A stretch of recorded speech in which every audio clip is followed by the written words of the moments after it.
we were kind of in a game, surprisingly. And, of course, we blew it. It sucked. And I come in the locker room, punch a hole in the wall.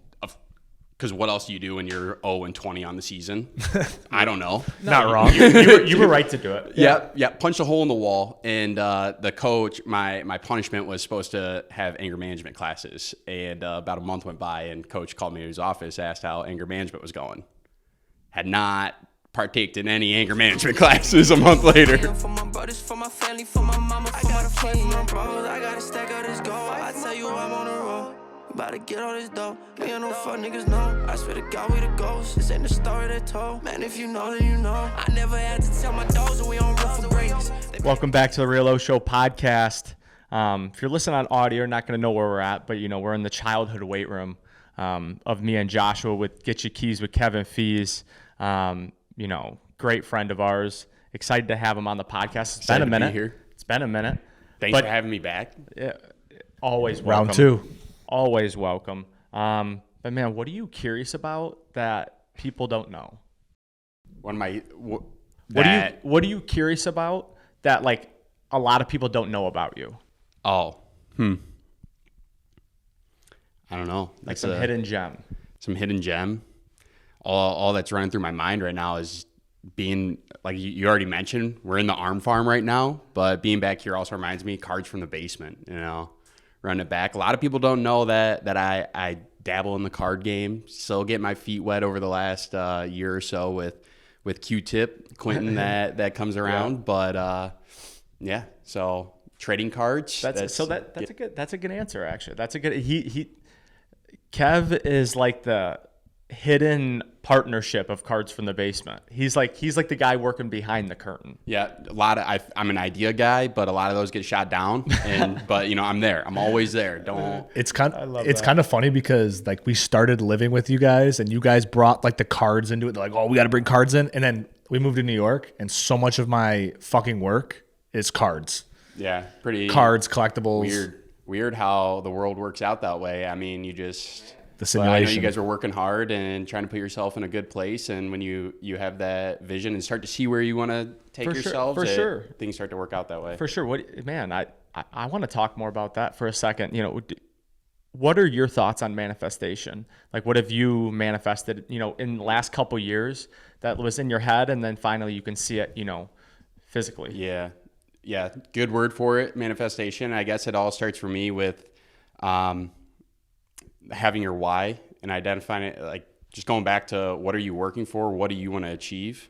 And when I found when you're accomplishing things and stacking wins, you somehow you start to achieve that goal. And so for me, we'll go back to the first podcast we talked about. I bought a duplex last year. So that was like in college, I first started hearing about it. And I just said like 2 years, I'm going to purchase an investment property. And I don't know how I made it happen, but it just starts with breaking it down to what can I do weekly? What can I do daily? What can I do monthly to put myself where I want to be?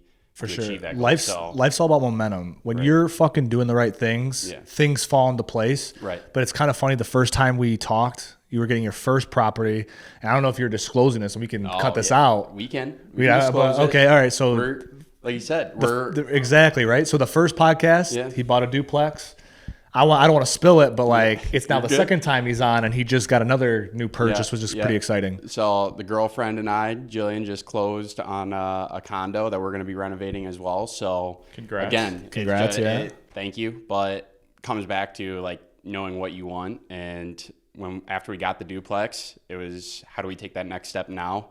And so we got the projects done there, and again, doing the right things, being consistent in the right things, just things fall into your lap and work out how they're supposed to almost. Yeah, and round two should hypothetically be easier than round one because you kind of already been through that process a little bit. So hypothetically, now there's always going to be more shit that comes out as you move forward, but at least you're kind of like getting down your thing. And it's like once you get down that system, for sure, it could turn 2 to 150 doors or whatever. Right. And so like the thing for me too is like I want to be really hands-on on these because like as I said before, I didn't have a single skill fixing things up. Like if I was to hire a contractor, I wouldn't even know the right questions to ask of like how to identify the right contractor. So some of these things, and to save money and do it smartly on a budget, learn how to do most of these things myself and start small. That's so 2 projects that are not out of the question hard, I guess that was a weird way to put it, but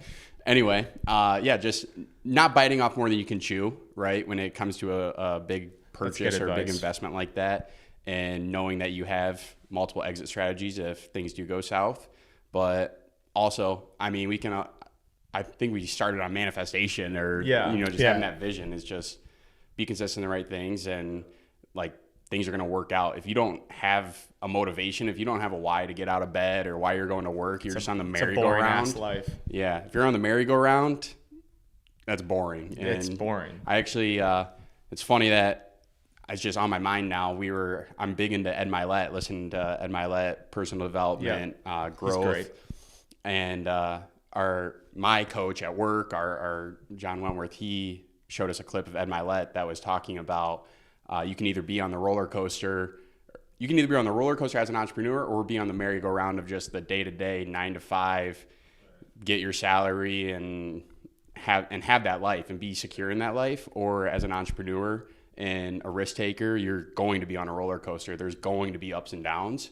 Overall, you want to be on that incline trajectory, but there's going to be dips, and you just got to strap on and figure out the solution when a problem comes up and keep moving forward. It's not even always dips sometimes. Like we always talk about this all the time. Like sometimes you got to go lateral to fucking move forward. You know? It's just like 100%. You just got to be moving. 100%. I mean, it's also just life, man. Like life's cycles. Like let's get into the housing market is where I want to take it. But like even in like the markets, right? And life, there's cycles. There's ups and downs. There's going to be boom periods. There's bust periods.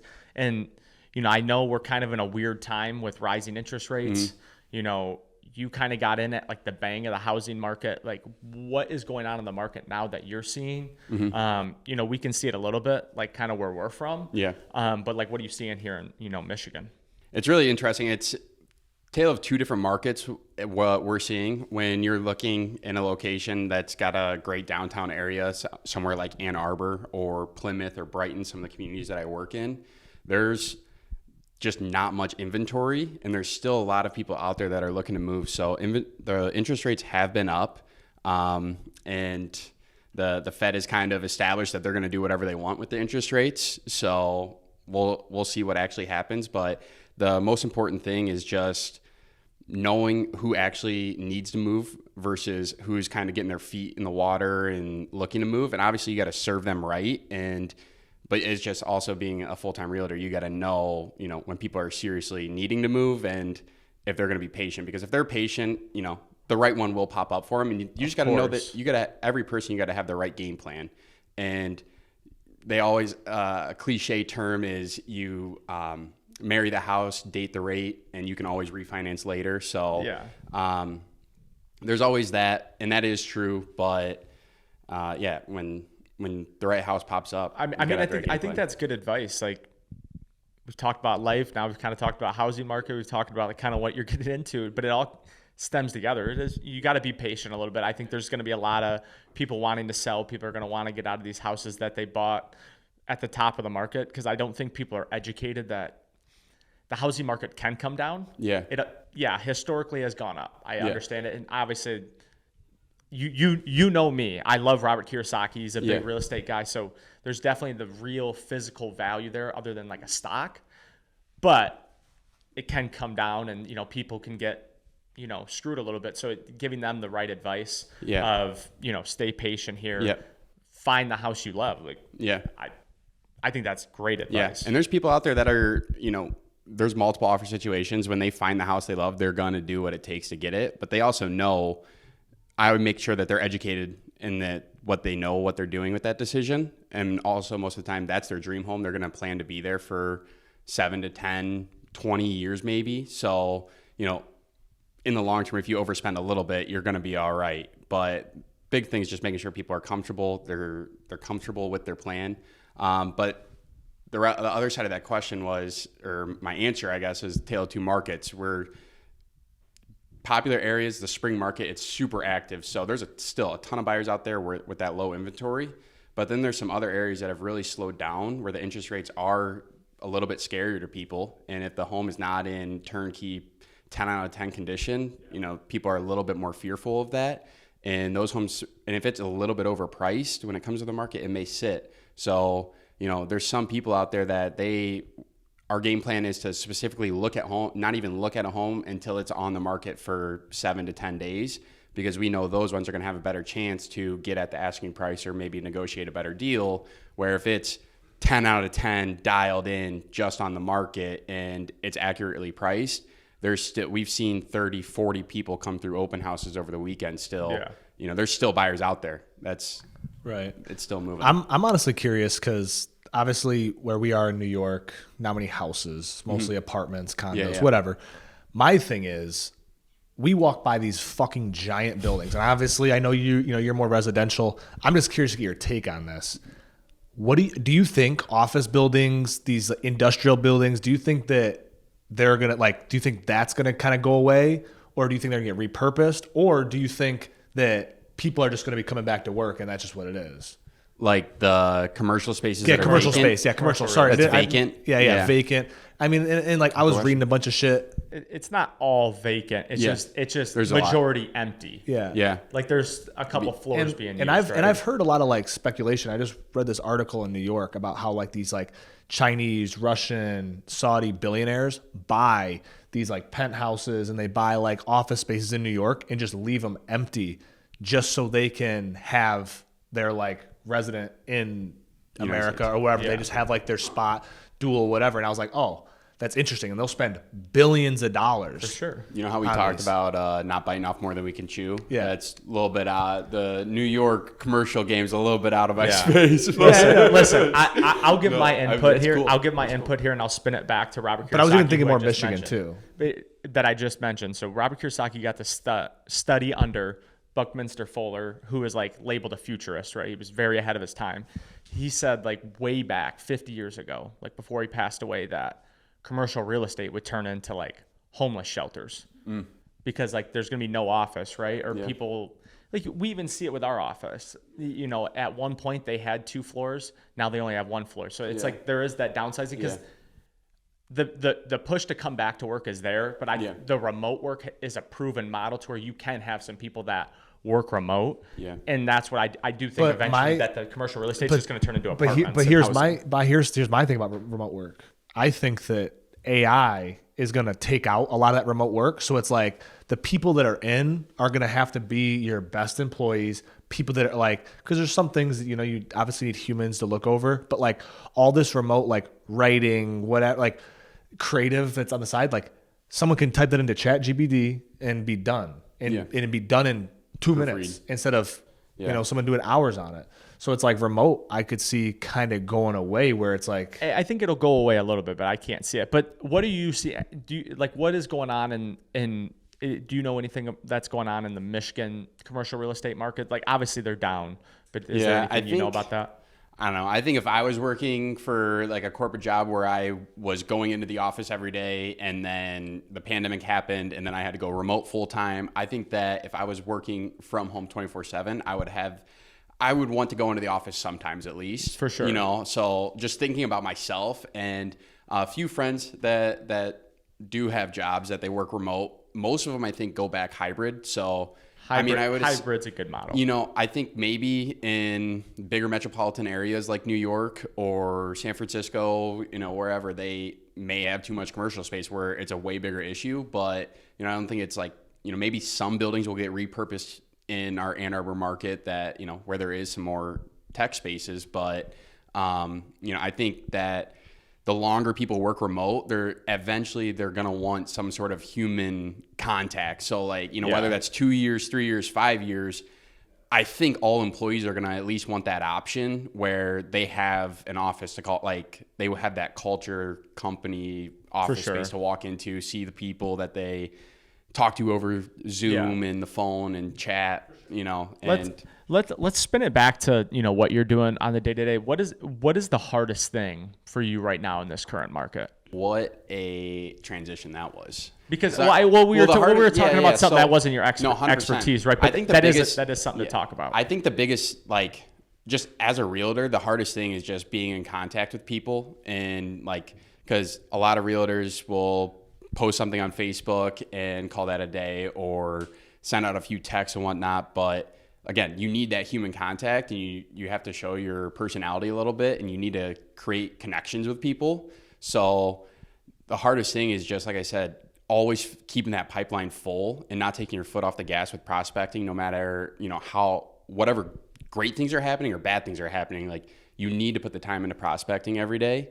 And then while you're prospecting, like I said, you need to identify who's actually in a position to move and they need to move, and who's just getting their feet wet. Are they just starting the process, or are they just waiting for that dream house to pop up that they're going to be able to get a good deal on? And like I said, you're going to serve all of those people, but you need to know the capacity that you're going to serve them at, because I've wasted, through my first years, there's people that I'm still working with today that 2 years ago, I went through a month of just, I thought they were hot. I thought they were ready to go today.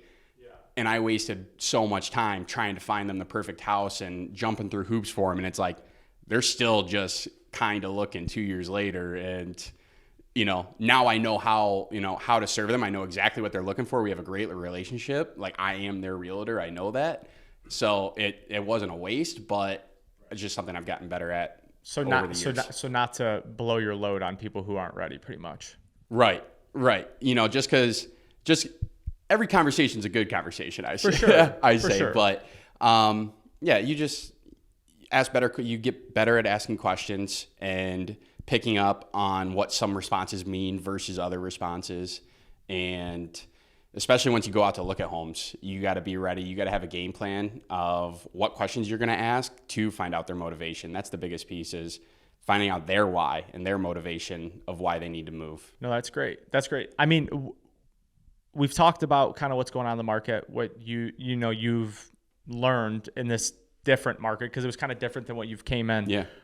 What are some future plans that you have for your career, personal, that you kind of have out there right now? Right now, when I first bought the duplex, like, I was all over the place. I was driving an hour to the office. I was driving an hour for appointments. I was 45 minutes to the duplex to work on it, 50 minutes back here to sleep at night, and then do it all over again the next day.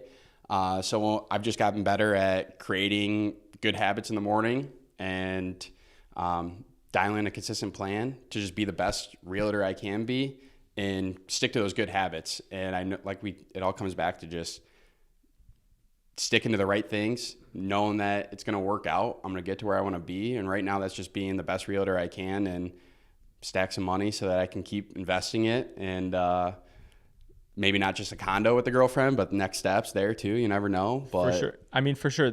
I wanted to say this earlier when we were talking, is that people who work hard get lucky. Yeah. I just heard that. I don't know who I just heard that from, but it's like, there's no such thing as luck. Like, it's just hard work. It might have been a Jocko Willink or whatever. I don't even know that guy's name. Yeah. But he. Yeah. I mean, there's definitely some people that catch good bounces that are just like, don't deserve it. But it's just like, at the end of the day, if you are doing the right things every day, like we've already known. Bro. There's just you get more opportunities to be successful. You gotta be in the mix. You gotta be in the mix to get lucky. It's so true. You gotta just, when you're doing the right things, the universe takes care of you. If you're a faithful person, I believe that God will take care of you. But if you're not faithful, it's just the universe takes care of you. Somebody's watching over you. I don't know what it is. Yeah, I don't know. That's a topic we can get into. Wow. That's a curiosity one. That's a curiosity one. Yeah. Wow. It's like, wow. Because there is, for sure. It's like, it's something. Because it's something. Yeah. Is it karma? Like, I believe in karma. Karma's real. Karma's there's real. so many times. How many times? But again, that just goes along with what we just said. When you are doing right things happen. For sure. When you are moving bad, bad things happen. How many times do you want to motherfuck somebody? Talk about something I've learned over the last year. Holding that anger. Because how many times do you want to motherfuck somebody? And over the last year, I've been holding it in. I've been containing it better. And you know what? Good. Better things have been, positive things happen. And I don't know if it's true or not, but I always think it's because I didn't curse that person out in the car 100% this morning. That's Being how I able to know I'm hold your crazy. anger. That's how I know I'm crazy, because like people be like, dude, you need to chill, and I'm like, bro, I'm at like 10% right now. I'll ruin your world. Like, Hey, that's the competitor in you. You got the switch. For sure. I try. That's why I try to keep the switch up. Mike Tyson had a quote, and he was like, "Man, once I turn the switch on, I can't turn it off." And I've never like when I turn the switch, like, bro, it's just like there's nothing fucking stopping me. Like I am just like my switch just sits at 50%, and it's like it can go anytime. So that's what makes it tough. I remember when I was playing. Fun fact for the people that don't know, played D3 hockey for a year. We were horrible. We won. I don't even know if we won a game. Maybe one. And a game we were kind of in a game, surprisingly. And, of course, we blew it. It sucked. And I come in the locker room, punch a hole in the wall. Because what else do you do when you're 0-20 on the season? I don't know. not wrong. You were right to do it. Yeah. Punch a hole in the wall, and the coach, my punishment was supposed to have anger management classes, and about a month went by, and coach called me to his office, asked how anger management was going. Had not partaked in any anger management classes a month later. Honestly, So I didn't learn from that lesson. if you're 0-20 and someone didn't punch a hole in the wall, and I'm a coach, I'm like, what the fuck are you guys doing? Does no one care? For sure. Does no one care? Like, because at the end of the day, it's facts. like at least have some fucking emotion. Like, you better like. And don't get me wrong. If you're the kid who was like dragging ass and being a piece of shit, and then you punch a hole in the wall, okay, then we got problems. But if you're working your dick off and you just like that happens, Played every like, game. It just happens. Played 25 D3 games. Didn't win. Maybe we won one. I don't know. Wash that memory. Wash the negative memories You away. should watch that. You should watch that. But Kev, man. What a pleasure. What a pleasure to have you on, man. Yeah. You know, What a we'll pleasure. have to get you back on. We're gonna try to get you out to New York, do a little I podcast. need to visit the city. Maybe Gotta learn see about it. some of this Hey, big city I mean, commercial game. Like I don't said, know. I'm gonna try to get you a hookup. I got my boy. I'm gonna try to get you the hookup, and we're gonna just make some connections. And you never know. Hey, you can never have too many connections. You can never have too many connections. I appreciate you boys. Keep grinding. Hey, man. Appreciate it, guys. See ya. I sold them packs to get them racks, shit, I was stuck on my lows. And now I'm trying to get up. I told them niggas what's up. And now I'm singing, yeah. If you gon' go, then go, don't tell me you won't. I want them diamonds on my neck to make me look like I'm cold. That ain't for you and none of these hoes, that's just for me and my bros. I gotta fight for my bros, I gotta stack out this gold. I tell you I'm on the road. We bout to get all this dough. We ain't no fuck niggas, no. I swear to God, we the ghosts. This ain't the story they told. Man, if you know